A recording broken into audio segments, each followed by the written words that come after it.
I saw something on CNN yesterday with Jake Tapper where he's interviewing the relative of his grandmother, who was murdered, and Hamas posted the video of her being murdered onto her Facebook page so her family would watch it.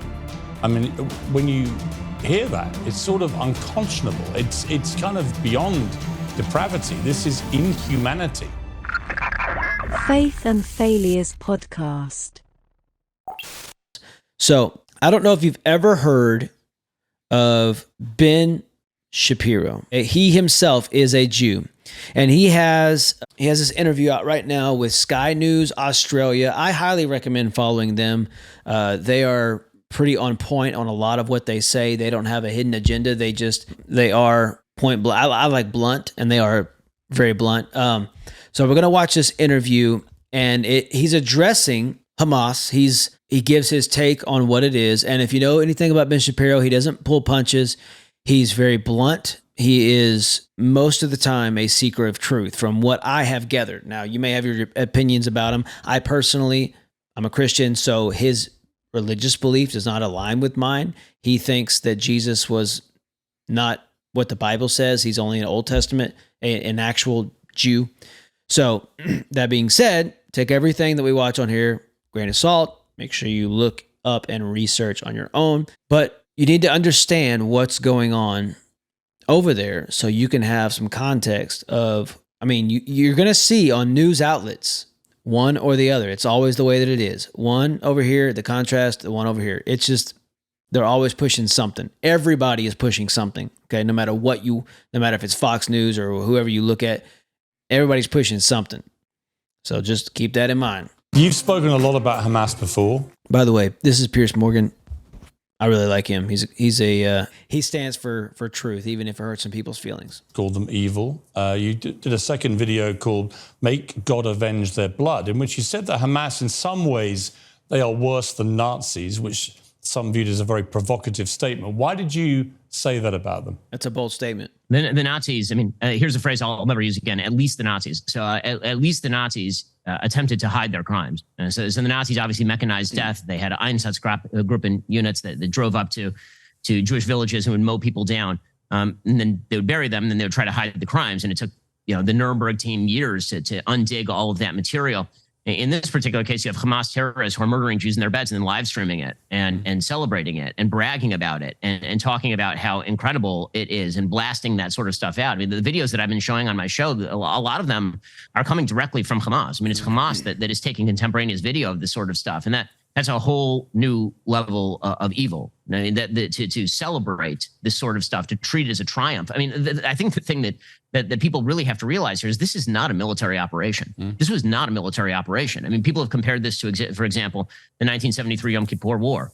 That was an awful moment in Israel's history when it was taken by surprise by the combined Arab armies around it. But that was a military operation with a military objective, which was to seize territory. This is not a military operation with a military objective. This was an operation directed specifically at civilians.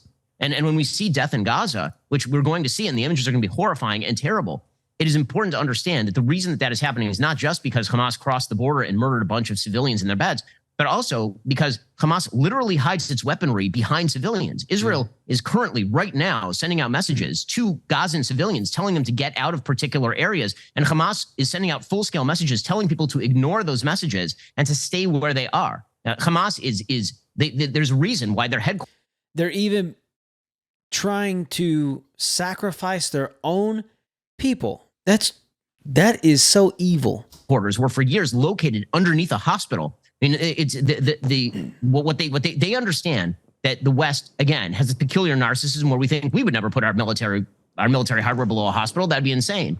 And so if Israel blows up a hospital, it must be that Israel's doing that because they're targeting civilians. Hamas knows that. That's why they're doing it. That's why they're doing it. They literally hide their rocket launchers behind apartment buildings in the hope that Israel will strike back and have to kill civilians in the process. Israel cares significantly more about civilian casualties in Gaza than Hamas ever has.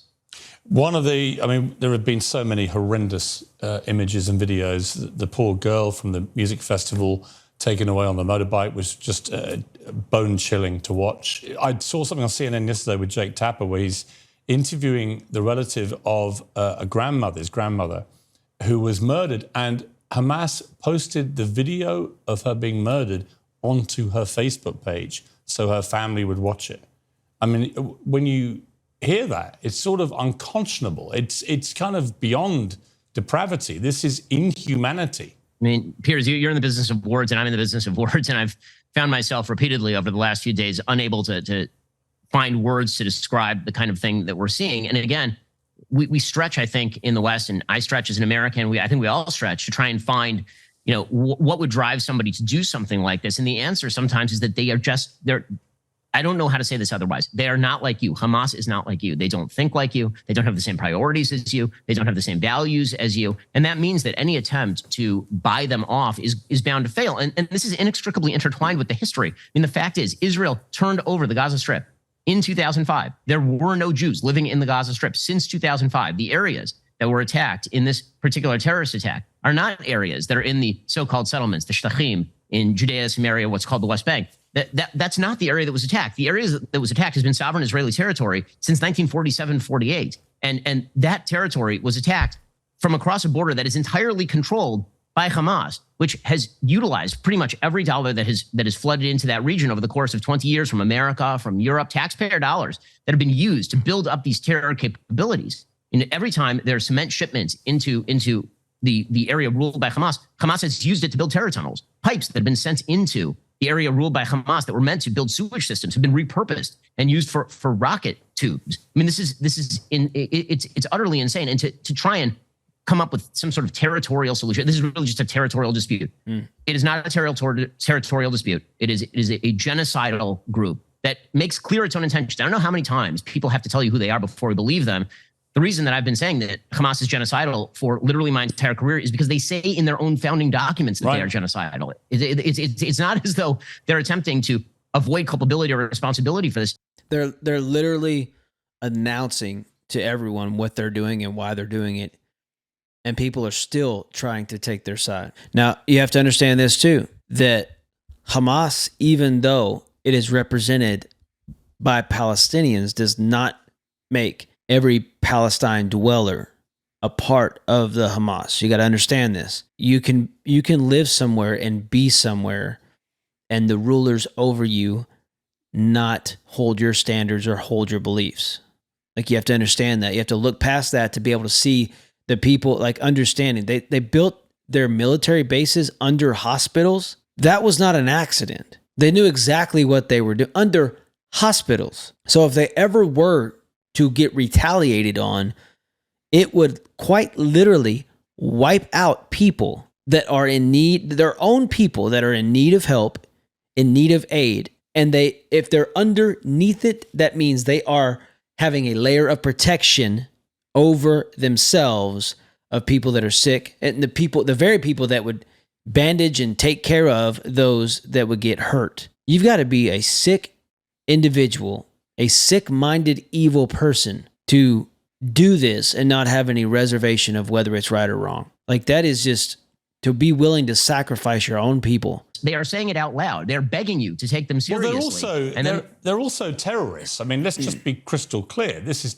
an act of terrorism that we saw at the weekend, the worst since 9/11, one of the worst terror attacks in modern history. And yet you have mainstream media, the BBC in Britain, refusing to describe Hamas as terrorists. They call them militants. Even John Simpson, one of their senior foreign correspondents and editors, said it's not a journalist's role to call groups like Hamas terrorists. He says calling someone a terrorist means you're taking sides and ceasing to treat the situation with due impartiality. The BBC's job is to place the facts before its audience and let them decide what they think honestly and without ranting.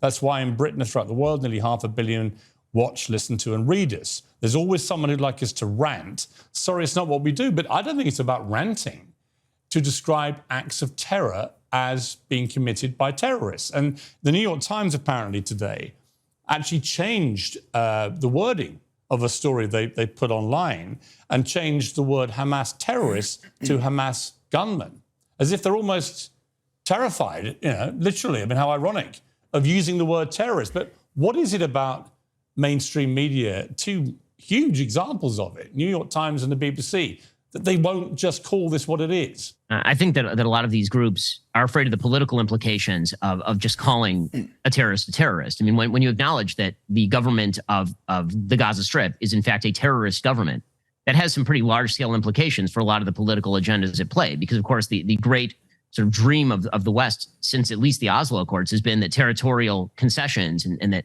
economic concessions would solve this problem. And when it turns out that an entire area is governed by a government that is in fact a terrorist government, is an actual terrorist group, then that has some pretty significant implications moving forward for the prospects in the region. And it also suggests that Israel has a moral duty, which it absolutely does, to protect its own citizenry by eviscerating that terrorist group from the planet. And the word terrorist has a definition. And that definition, by any stretch of the imagination, is fulfilled by what Hamas is. I mean, the BBC's explanation is so bizarre. It's almost like suggesting that if you found a man who had murdered his wife in an apartment and you reported on that, you didn't call it murder. You just said that someone was killed. A person was killed, and the person was convicted of murder, and you still said they're not a murderer. We don't make judgments over here and use language like the word murderer because that would carry some moral implication. Well, yes, it turns out. Which is ridiculous, a ridiculous way of thinking about things. You won't call wrong. That murdering entire families, slaughtering entire families, burning them. I mean, some of the stuff that I've been tweeting out, which is stuff I'm getting, again, directly from first responders on the ground. I mean, just a few moments ago, I tweeted out, I wish I didn't have to tweet out these photos, but I think people need to understand the consequences of failing to see evil for what it is. It was a photo of a group of people in a kibbutz called Kibbutz Be'eri, which is again near the border where 100 bodies were found. And they were attempting to simply escape, and Hamas stopped the car and burned these people alive. I mean, I don't know how you don't call that. What other goal could you have but to obscure the morality of the situation if you refuse to call things what they are? It boggles the mind. It truly does. I mean, So with this right here, you have to think about this. Like, what is it that is keeping people from actually wanting to call things what they are? Like, what is it? Why in today's society will we not say what is actually wrong, what is actually bad, and what is good? Because we have strayed so far from what God designed us to be, how he designed us to live. And so we have ended up making our own thing, our own morality. And this is what you get when you stray away from God's moral standard. You will not call evil, evil. You will not call good, good. You won't stand up for what is right, and you will accept anything that is wrong as long as it feels right. Feelings will manipulate facts every time. It will dismantle and destroy everything that you know is true in your heart and manipulate everything around you the way you see things. Faith and Failures Podcast.